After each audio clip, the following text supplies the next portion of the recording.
Olá a todos, bom dia, boa tarde, boa noite. Começamos finalmente a parte final do nosso livro, né, o Delineando a Pesquisa Clínica. Entramos na parte 3 do livro, né, com o início do capítulo 14, que, na minha opinião, é um dos capítulos mais importantes desse livro, que é sobre questões éticas. Tá? A ética em pesquisa é algo fundamental, as pessoas sabem que é fundamental, mas elas não pensam o suficiente a respeito. E é sobre isso que trataremos nesse vídeo. Tá? No seu protocolo de pesquisa, você deve ter uma parte, um tópico por escrito sobre as questões éticas. Como que você vai lidar com elas, como você vai fazer para minimizar riscos, perdas e para os seus pacientes, sejam pacientes animais, humanos, não humanos ou dados também. Mesmo as questões éticas envolvem, inclusive, dados secundários. Tá? Agora, na parte 3 do livro, a gente basicamente já avançou bastante. Então a gente já viu as variáveis importantes para um protocolo de pesquisa, como mensurar, validade, precisão, acurácia e tudo mais. Viu a parte de cálculo de amostra e viu as partes de desenhos de estudo. Né? Então a gente viu os desenhos transversais, o caso controle, a corte e os estudos randomizados controlados. Tá? Então agora você já, a rigor, no seu protocolo, você já sabe o que você vai estudar, qual a questão de pesquisa, quais são os desfechos e as exposições, qual desenho de estudo você tem. Então já estamos bem preparados, né? Vocês já estão bem equipados. Agora entra as questões éticas, que é mais um tópico super importante, e esse tópico de pesquisa, questões éticas, é um tópico decisivo para decidir se o seu protocolo será aceito ou não. Por exemplo, quando você submete a um comitê para grant, para verba de pesquisa. Tá? As questões éticas são muito importantes e servem muito como critérios de desempate, mas para a formação do pesquisador é muito necessário também a questão ética. Tá? É fundamental. Então vamos discutir algumas questões difíceis nesse vídeo. Para começar, vamos começar com uma definição de ética, que é a definição da ética aplicada a estudos clínicos. Tá? Filosoficamente, a noção de ética em pesquisa deriva, de forma fundamental, de forma básica, do conceito de ética do dever do Kant. Immanuel Kant, um filósofo conhecido, escreveu um livro que é a Crítica da Razão Pura. E nesse livro ele coloca algumas bases do que seria essa noção de ética do dever. Tá? Então, uma leitura direta do livro do Crítica da Razão Pura, abre aspas, né? Viva segundo uma máxima que você poderia ter por universal. Fecha aspas. O que isso quer dizer? Quer dizer que as regras e os princípios éticos são princípios que são regras gerais, que devem acontecer, que devem ter primazia sobre outras ações. Tá? Então, viva segundo uma máxima que você poderia ter por universal. E ele mesmo coloca, o Kant, ele coloca um exemplo que é o exemplo da mentira. Pense comigo, tá? É um dilema ético. Então imagine que você tem um conhecido, uma pessoa que você gosta, e essa pessoa está correndo risco de morte. E você sabe que você pode salvar essa pessoa se você contar uma mentira. Tá? Se você contar uma mentira, pode ser que naquele caso daquela pessoa você pode salvar a vida dela. E aí você conta a mentira e salva a vida da pessoa. Pergunta, esse é um comportamento ético? Tá? A questão é que não.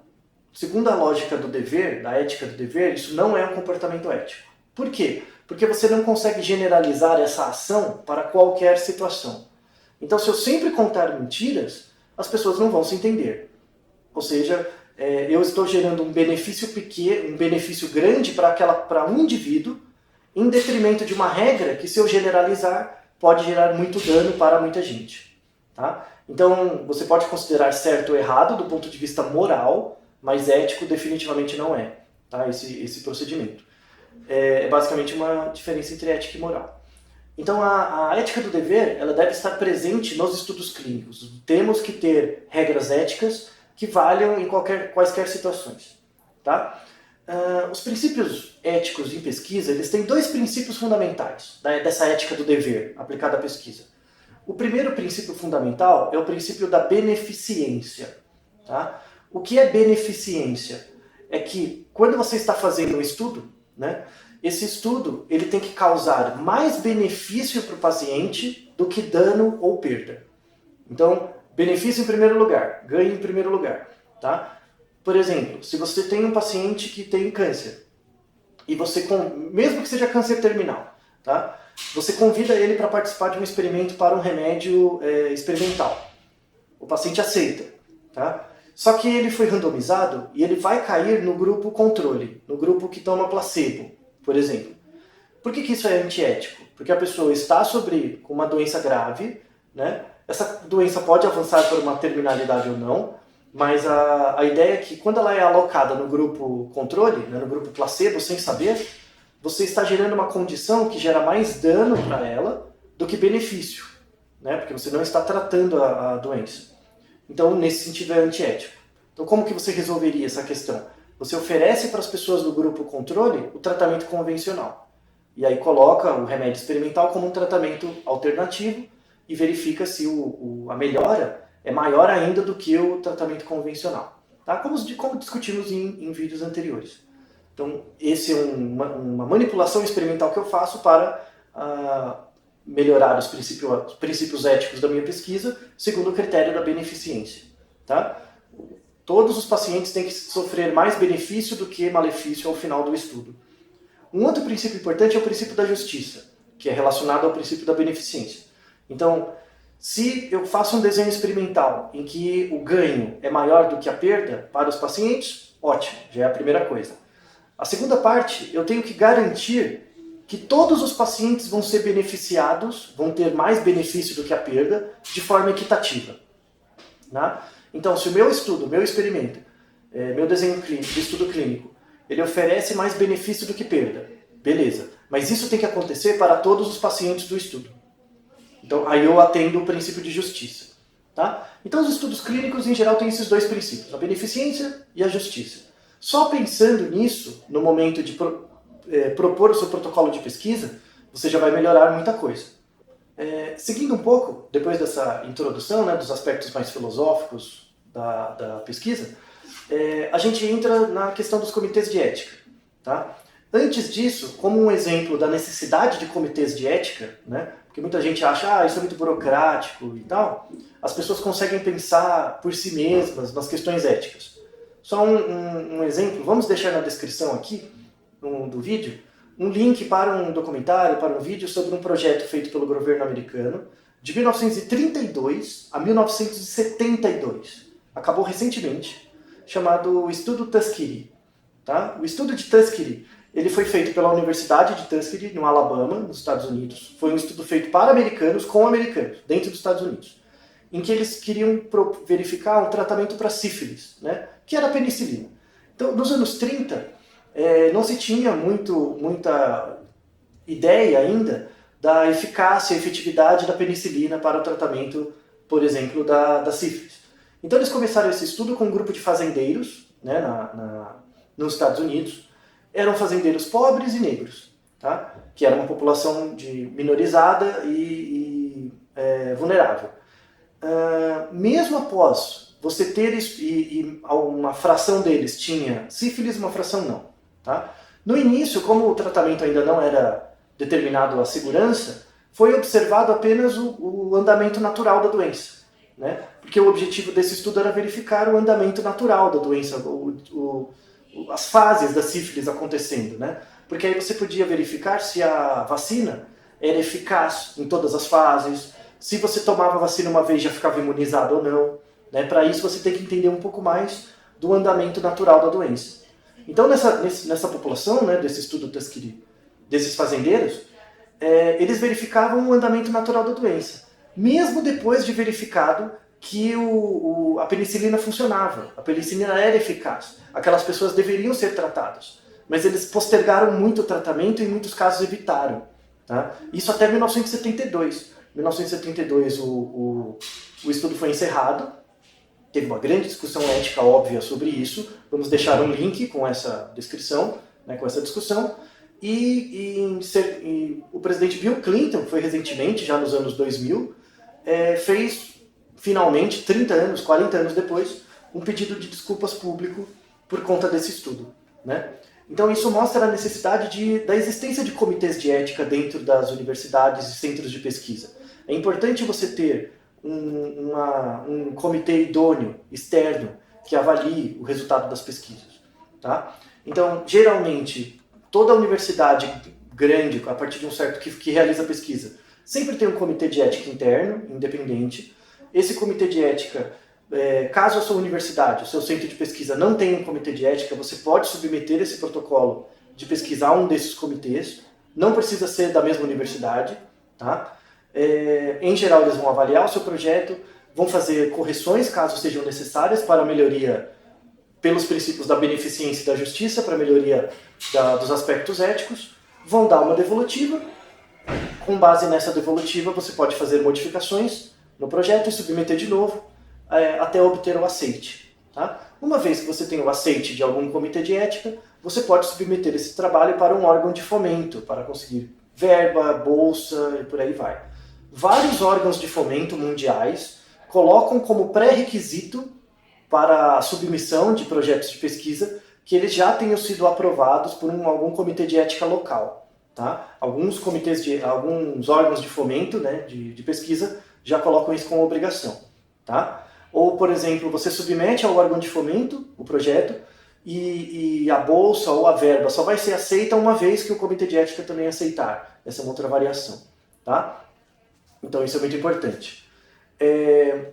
Você tem, além dos comitês de éticas internos, você tem uma outra técnica que também é ético, é necessário, importante que seja feito, que é chamado de pré-registro. Tá? Pre-registration, é o pré-registro.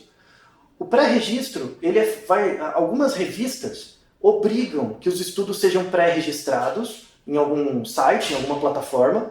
Toda vez que você registra esse estudo numa plataforma, ele gera um código, e esse código, no momento de realizar a publicação do artigo, esse código tem que ser colocado.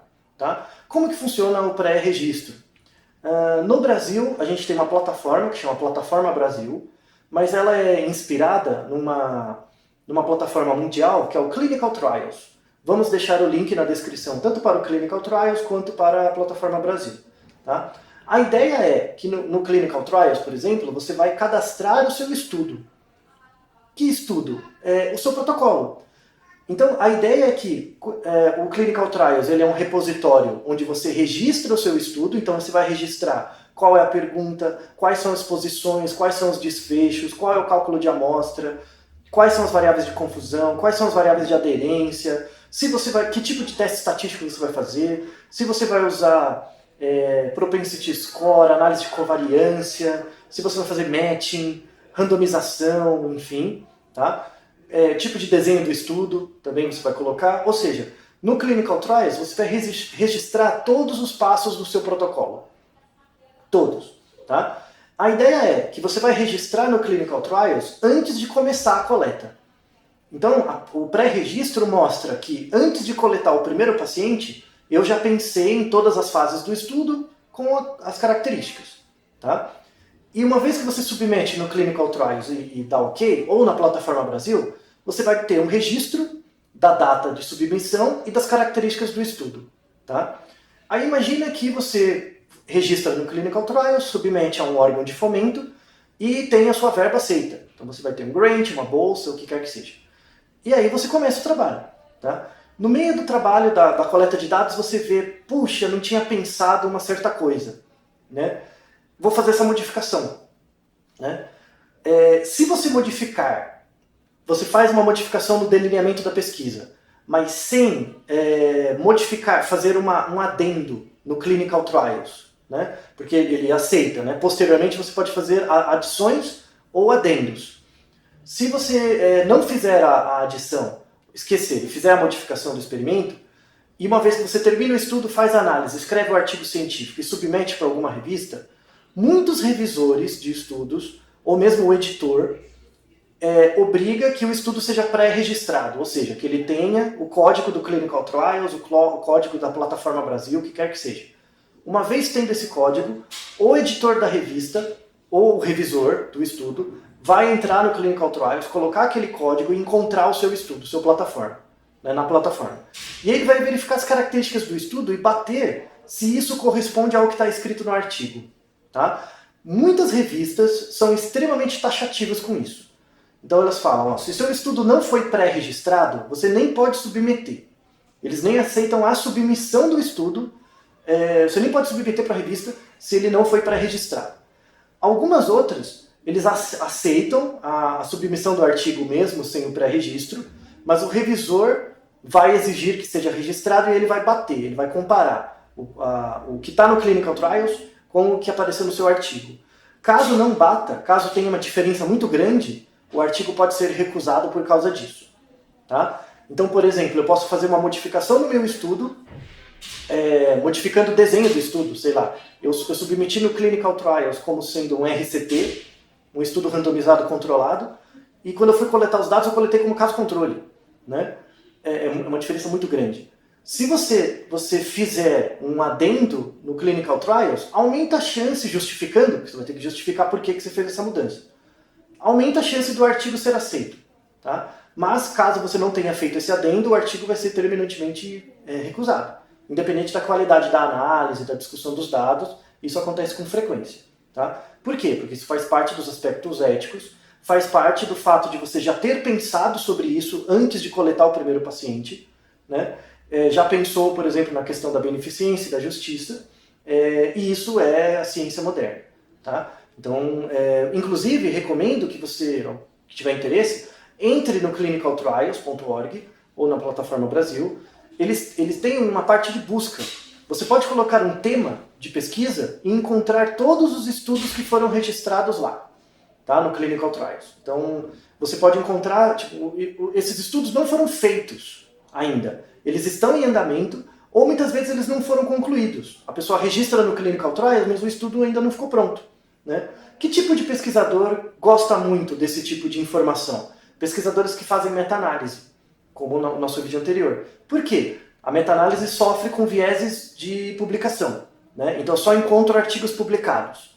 Se eu entrar no Clinical Trials, eu também vou encontrar protocolos de pesquisa que avaliam o mesmo tema, mas eu vou encontrar protocolos que ainda não foram publicados ou o pesquisador não conseguiu publicar, né? Porque tem dado negativo. Então ele pode pegar o contato do pesquisador e mandar um e-mail pedindo aqueles dados para que isso seja adicionado na meta-análise. Né? Então, fazer pré-registro é parte integrante dos aspectos éticos e é parte integrante da construção da pesquisa da ciência atual. Tá? Então, sempre que você for desenhar um estudo, ao final do desenho do estudo, do protocolo, a primeira coisa que tem que fazer é fazer o pré-registro dele. Tá? Seguindo nossa discussão, vamos falar agora sobre consentimento. Tá? Consentimento. Então, a ideia do consentimento é: eu tenho que consentir participar do estudo. Mas as pessoas não são obrigadas a participar do estudo. Será mesmo? Então, tem condições em que a pessoa não é obrigada a participar do estudo, mas existe uma certa não é uma coação, né? Mas existe uma certa facilitação para que a pessoa participe. Quer ver um exemplo? Imagina que eu sou um médico e eu tenho um paciente que eu vejo toda semana. Toda semana eu acompanho esse paciente, temos um bom contato, ele é muito amigável, eu também. E aí eu quero participar de um estudo, eu quero fazer um protocolo de pesquisa. E aí eu chego para esse paciente e pergunto: você gostaria de participar dessa pesquisa? O paciente vai ter uma maior probabilidade de dizer que sim, que participa, porque ele conhece você. Né? Então, por um vínculo de amizade, ele pode participar de um estudo, isso não é ético. Tá? Acontece o tempo inteiro. É importante pensar sobre isso. Tá? Um outro exemplo, no caso de minorias, né, de consentimento quando você fala de minorias ou minorizados, ou populações vulneráveis. Então, exemplos de populações vulneráveis: pessoas prisioneiros, pessoas na cadeia, né, na prisão, mulheres grávidas, populações minorizadas, mulheres, negros, populações hospitalizadas. Né? Então, esse público, em geral, ele já é mais sensível, ele já é mais suscetível a sofrer algum tipo de, entre aspas, abuso. Né? Então, prisioneiros têm que consentir participar da pesquisa. Mas como eles são prisioneiros, muitas vezes eles são, entre aspas, obrigados, ou é algo contingente, né, a participação deles nos estudos. Então, isso tem que estar descrito como um critério ético. Se você, independente de quem você seja, se você está participando de um estudo, você tem total liberdade para abandonar o estudo a qualquer hora. que você queira.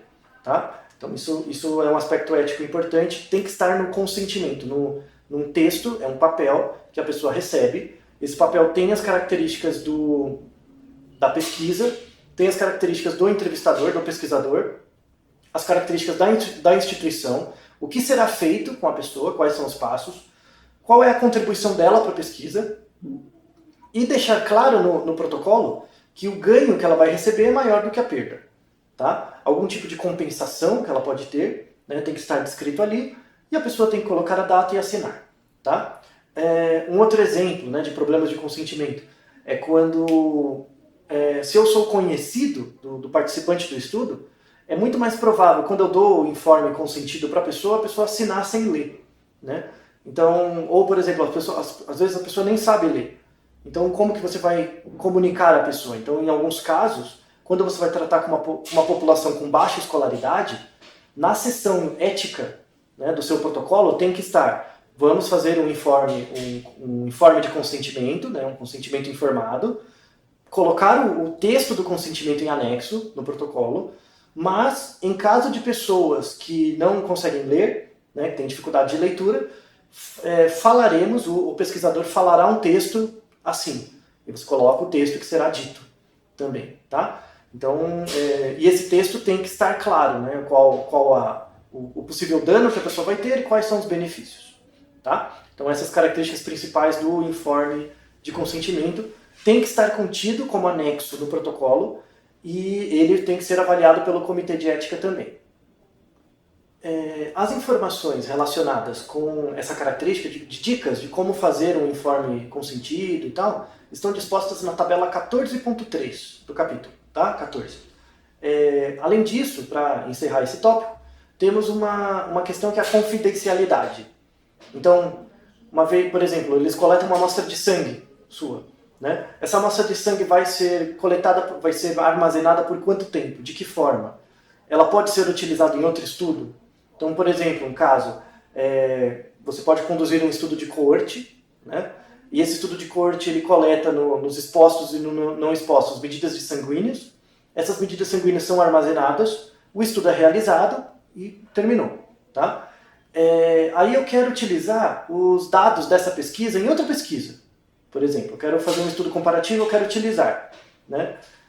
Será que eu tenho que pedir um novo informe consentido, né? Um novo consentimento para as pessoas, né? Sobre essa segunda coleta de dados? Na verdade, sobre o segundo uso da coleta de dados? Tá? A resposta é sim. Você tem que pedir consentimento para a pessoa novamente em relação às amostras que vão ser usadas no segundo estudo. Ela autorizou o uso no primeiro, mas não no segundo. Tá? Muitos pesquisadores, por conveniência, abrem mão disso. Isso está errado. Tá? Isso não é ético do ponto de vista de pesquisa. A pessoa tem que consentir a cada parte da coleta de dados deles. Tá? E outra coisa é a questão da confidencialidade. Então, como os dados vão ser armazenados, como eles vão ser divulgados, eles vão ser divulgados no nível individual ou agrupados, como grupos. Tá? Isso tem que estar garantido também para as pessoas. Temos sistemas, por exemplo, que evitam a vulnerabilidade de vazamento de dados. Muitas pesquisas hoje utilizam empresas como o Google Drive, né, a Google, ou o Dropbox, né, por exemplo, para armazenamento dos bancos de dados. Então, o banco de dados dos pacientes é armazenado no Google Drive ou no Dropbox, né, e são acessados por ali. Será que há risco de vazamento? Né? Será que, por exemplo, o Google ou o Dropbox ou empresas de armazenamento, até que ponto eles, como a informação fica online e não é totalmente codificada, né, criptografada, até que ponto o Google em si sabe do conteúdo desses bancos de dados? Até que ponto eles utilizam aquela informação para alguma coisa, seja de forma indireta ou direta? Tá? Os pesquisadores não sabem. E o Google e o Dropbox não informam direito. Tá? Temos sistemas que são sistemas indoor, são sistemas internos, que fazem essa gestão de armazenamento de banco de dados com mais segurança. Tá? Ainda há uma discussão legal se isso é obrigatório ou não. Por enquanto utiliza o Google Forms, o Google Docs, o Google Drive, pode utilizar. Mas essa discussão vai acontecer em breve. Um exemplo de empresa que oferece serviços de armazenamento indoor de dados, né, local, criptografado, é uma empresa chamada RedCap, tá? Chapéu vermelho, RedCap. É uma das opções que alguns institutos de pesquisa utilizam também, tá? É uma empresa de gestão de dados e uma das garantias é garantir a coleta e a confidencialidade dos dados. Vamos falar agora um pouquinho, um detalhe, sobre voltar um pouco na questão da vulnerabilidade, né? De população, como você trabalha com populações vulneráveis. A vulnerabilidade ela pode acontecer de algumas formas. Uma delas é por relações de poder. Então, eu sou o médico, você é o paciente. Então, por amizade, por uma relação de poder hierárquica ou de não igualdade, eu posso aumentar a sua probabilidade de participar no estudo. Tá? Isso não é uma questão ética, não é ético. Tá? Outra coisa é o estudo com crianças. Vou dar um exemplo. Tem uma criança de 5 anos. Essa criança de 5 anos ela precisa tomar um remédio que é um remédio por uma injeção, um remédio intravenoso. Tá? Ela tem que tomar esse remédio. Os pais autorizam que a criança tome, que o médico pode dar a injeção ou o medicamento à criança. Mas a criança não quer, ela não aceita. Você daria o remédio? Você obrigaria a criança a tomar o remédio? Tá? É uma questão ética. Há discussão sobre isso. Alguns países têm uma idade limite. Então, abaixo dessa idade, a opinião dos pais é primordial. Acima dessa idade, a opinião da criança é primordial. Então, se a criança não quiser o tratamento, ela não precisa necessariamente aceitar. Tá? Então, há discussão entre os países. Aqui no Brasil não há consenso ainda, muito bem estabelecido. Tá? Mas é uma questão ética, está em aberto. Então, crianças são populações vulneráveis. Então, se ela não quiser o tratamento, os pais devem dar. Então, e os pais quiserem, eles são obrigados, a criança é obrigada a aceitar. A partir de uma certa idade faz sentido, quando ela é muito pequena, mas a partir de que idade isso já não vale mais? Tá? Então é uma questão ética que tem que ser discutido com o comitê de ética da sua região. Então, feita essa parte sobre o protocolo, sobre a população-alvo, populações vulneráveis, enfim, entramos na questão da ética do cientista, do pesquisador. Tá? E aí envolve duas questões principais, essa questão ética dos pesquisadores. Então, eu faço uma pesquisa ética porque eu participo, eu corroboro os princípios de beneficência e justiça, então meus pacientes têm mais ganho e tudo mais, está tudo bonito. Não é o suficiente ainda, tem uma questão que é a ética da conduta. Então, por exemplo, você pré-registrar o seu trabalho é algo fundamental para a característica ética do pesquisador. Então, um pesquisador que já sabe, no momento de fazer um protocolo de pesquisa, que tem que pré-registrar o estudo, ele já está melhorando a sua ética profissional, tá? Ou a sua ética enquanto pesquisador. Outros aspectos éticos envolvem questão, por exemplo, de autoria de publicação. Né? Isso é um tópico importante explorado no capítulo que vamos comentar também.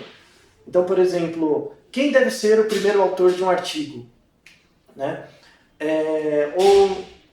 Isso tem que ser definido a priori. Então, no momento que fazemos o protocolo e a execução do trabalho começa, a coleta de dados começa, ou ao final da coleta de dados, quem será o primeiro autor, quem será o segundo, quem será o último autor, quem será o autor correspondente. Tá? No Clinical Trials, por exemplo, na plataforma Brasil ainda não está certo, talvez eles implementem. No Clinical Trial já está colocado a ordem de publicação. Né? Caso no momento de publicar o artigo apareça um autor novo ou a ordem mude, o revisor do artigo pode querer perguntar por quê. Tá? Então isso é um tópico importante. Outro tópico ético importante. Muitas vezes se coloca sempre como último autor o orientador da pesquisa. Que até aí tudo bem, o orientador direto, né, do aluno. Caso o primeiro autor seja um aluno de pós-graduação, mestrado, doutorado. Né? O último autor, em geral, é o orientador. Em algumas situações se coloca como último autor, ou mesmo se adiciona como autor, a pessoa que é o dono do laboratório, ou a pessoa que financiou a pesquisa, ou algo do tipo. E a pessoa não teve nenhuma participação formal no estudo, para além de garantir as condições para que a pesquisa acontecesse. Tá? Não é recomendado adicionar essa pessoa como autor. A questão da autoria, e aí no capítulo é bem descrito, envolve a participação explícita do indivíduo, seja no desenho do estudo, na ideia, seja na elaboração do protocolo, seja na coleta de dados, seja na análise dos dados, ou seja na escrita em si do artigo. Tá? Tanto é que várias revistas colocam no final do artigo que você delimite que autor fez o quê. Né? Que autor foi mais responsável pela análise ou pela descrição, enfim. Tá? Isso é uma questão ética. Então, chefe de departamento que não participou em nada do estudo não entra como autor. Tá? Ah, mas no meu laboratório todo mundo obriga, o chefe do departamento tem que entrar em todos os artigos. Isso é uma questão que tem que ser discutida. É difícil de lidar, sabemos que isso é muito difícil. Caso haja um imbróglio muito grande, uma questão é você colocar isso para o editor da revista, que você vai submeter. Já aconteceu casos assim, que você manda para o editor da revista e o autor fala, esse autor ele é só o chefe do departamento, ele não participou em nada. Né? O que eu devo fazer? Tá? E aí, dependendo da linha editorial da revista, a revista recomenda algo. Tá? Mas é uma questão institucional. Esperamos que, ao longo das gerações de pesquisadores, essa questão da autoria seja, de fato, discutida a priori e resolvida logo como algo ético. Né? Assim como outros aspectos éticos estão evoluindo, esperamos que esse evolua também. Tá? Outra coisa importante relacionada à ética do pesquisador é a ideia do conflito de interesse. Conflito de interesse é uma coisa que acontece muito. Por exemplo, você está testando um remédio e é financiado pela indústria farmacêutica. Claro que isso não tem problema, a rigor, em primeiro lugar, não tem problema, a rigor, você receber financiamento de uma indústria farmacêutica para realizar uma pesquisa e publicar um artigo, não tem nenhum problema. Só que isso é um conflito de interesse, isso tem que ficar claro, tem que estar descrito no protocolo, sabe, ou no artigo científico. Na parte ética, quais são os conflitos de interesse? Então, essa pesquisa é financiada pela indústria farmacêutica X. Não tem nenhum problema, né? Mas tem que estar claro no artigo também e que isso acontece. Tá? Outro conflito de interesse, por exemplo, que aí envolve questão ética mais própria, imagine que você submeteu um artigo para uma revista, esse artigo foi revisado por alguém, por uma pessoa, e essa pessoa recusou o artigo. Tá? Tudo bem, acontece. Só que quando ela recusou o artigo, 6 meses depois, foi publicado um artigo exatamente igual ao artigo que você submeteu. Né? E você vê que um dos autores é o revisor. Tá? Isso já aconteceu, é uma questão ética complicada, né? Porque você não pode acusar diretamente, mas e aí? Né? Às vezes vale mandar uma carta ao editor sobre o artigo, ou comentar alguma coisa, né? Você pode mandar uma carta privada ao editor, né, que não seja publicizada, contando a situação. O editor pode pedir esclarecimentos ao autor, né? Ou você pode fazer uma carta adicionando os seus dados. Então, aconteceu já num caso, exatamente essa história que eu contei, e o editor aceitou que fosse submetido um artigo com os dados desse pesquisador que teve o artigo revisado pelo autor do artigo mais recente, e ele poderia escrever uma carta ao editor adicionando esses dados e fazendo um contraponto. Tá? Mas sem um tom acusatório diretamente. Tá? Mas esse é um exemplo importante, isso costuma acontecer. Tá? As pessoas acham que os pesquisadores são pessoas éticas, e eles são, em geral, pessoas éticas. Mas tem pessoas que são mais complicadas do que outras, e faz parte você pensar sobre essas questões. Né? Muitas vezes as pessoas cometem erros de julgamento ético sem perceber. Então, apresentar esses problemas para vocês é útil no sentido de fazer você pensar, será que eu passei por isso? Será que isso acontece no meu departamento? Como eu vou mudar? Como eu apresento essa questão? Tá? Então, esse capítulo é importante por causa disso. Por fim, agora na nossa discussão, vamos falar de outros aspectos éticos ligados a alguns desenhos de estudo, principalmente ao estudo clínico randomizado, né, que é o RCT, que ele incorpora mais elementos.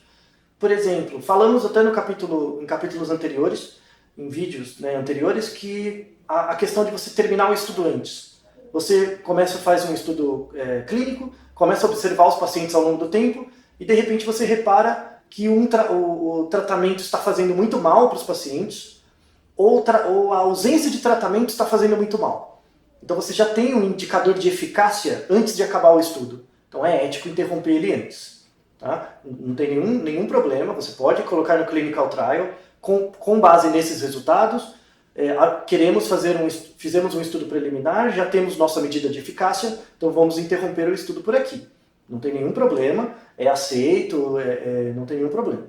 Tá? Outra condição é quando você faz uma análise preliminar e repara que o estudo não tem efeito, de fato. Então, para que você vai continuar tratando as pessoas, sendo que a diferença é praticamente nula?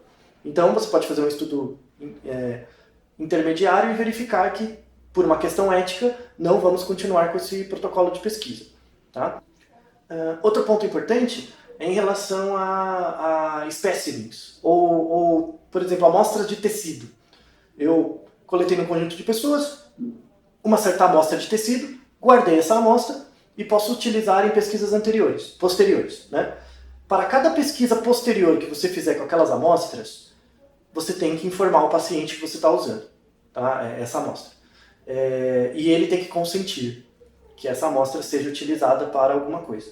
Tá? Então, isso, como comentamos anteriormente, é algo muito importante e tem que ser considerado.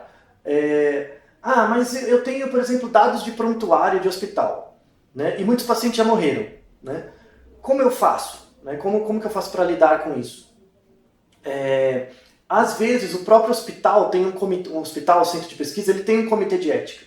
Então, se você verifica que na análise desses prontuários você não vai fazer nenhum mal ao paciente, né, e você garante a confidencialidade, então o dado individual do paciente não vai ser divulgado, você garante isso, coloca no seu protocolo coisas que você vai fazer para evitar que o dado do paciente vaze individualmente, verifica que são dados que para o paciente não tem nenhum mal, né, serem analisados, e a divulgação das pesquisas, dos resultados da pesquisa pode beneficiar não só aquele paciente como outros, isso pode ganhar aceitação do próprio comitê interno de ético, né, da universidade ou do hospital, mesmo sem a necessidade de informe de consentimento para todo mundo.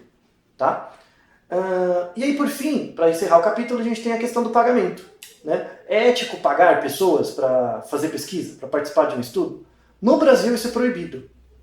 Em geral é proibido você pagar pessoas para participar de estudo, porque você cria uma relação de interesse, vira um conflito de interesse. Né? Será que a pessoa participa do estudo pelo dinheiro ou por participar, enfim?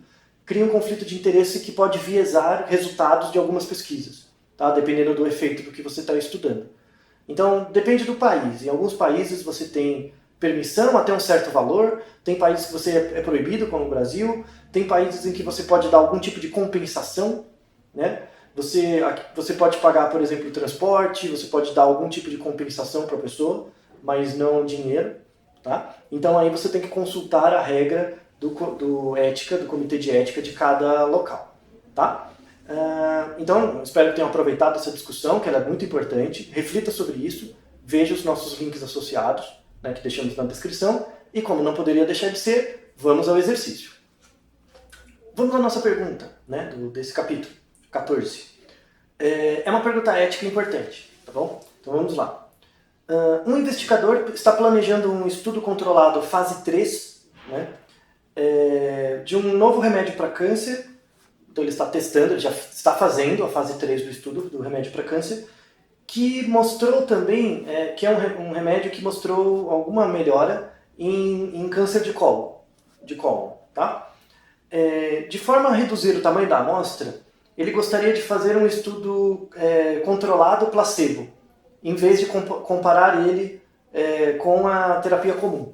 Então ele quer testar um remédio para câncer, ao invés de fazer um estudo comparando a terapia convencional versus essa terapia nova, essa droga nova, ele quer comparar isso com o placebo. Tá? Pergunta: quais são as questões éticas, as preocupações éticas que envolvem esse estudo desenhado do jeito que está? E se seria possível realizar um estudo placebo droga, né, sem um tratamento convencional, de uma forma ética? Pense a respeito.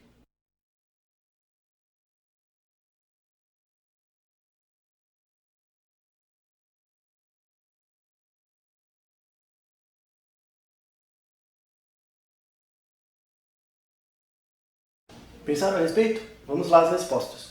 Então, para essa droga de câncer, né, caso você queira fazer um estudo placebo remédio, droga, sem o tratamento convencional, é antiético, claro, por razões que discutimos anteriormente. Então, porque é uma doença grave, é uma doença que pode espalhar, pode acontecer de forma rápida, reduz a sobrevida rapidamente. Então, seria fundamental que as pessoas, mesmo do grupo placebo, sejam tratadas de alguma forma, sejam tratadas com o método tradicional, por exemplo.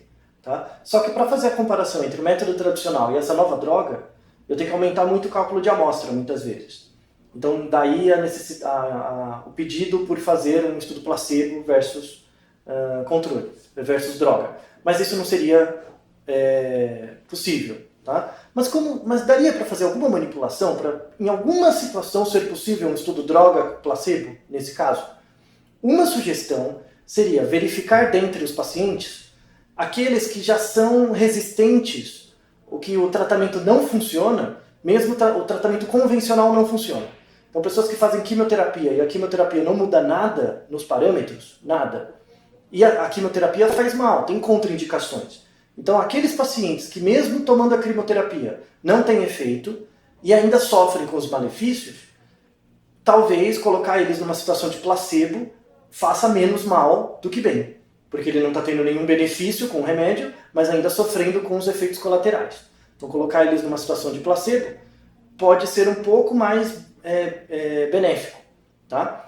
Sobretudo num estudo curto. Se você fizer um estudo mais agudo, né, para o teste do remédio, é uma situação possível, que pode ser aceito por comitês de ética.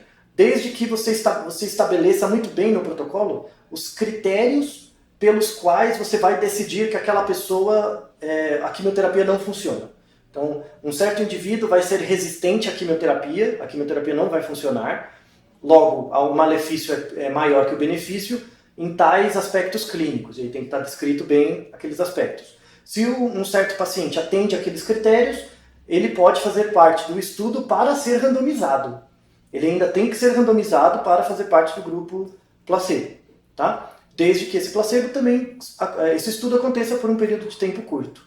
Essa é uma solução possível, tá? Espero que tenha aproveitado mais esse vídeo, muito importante. Veja as nossas referências, leia o capítulo e nos vemos no próximo vídeo.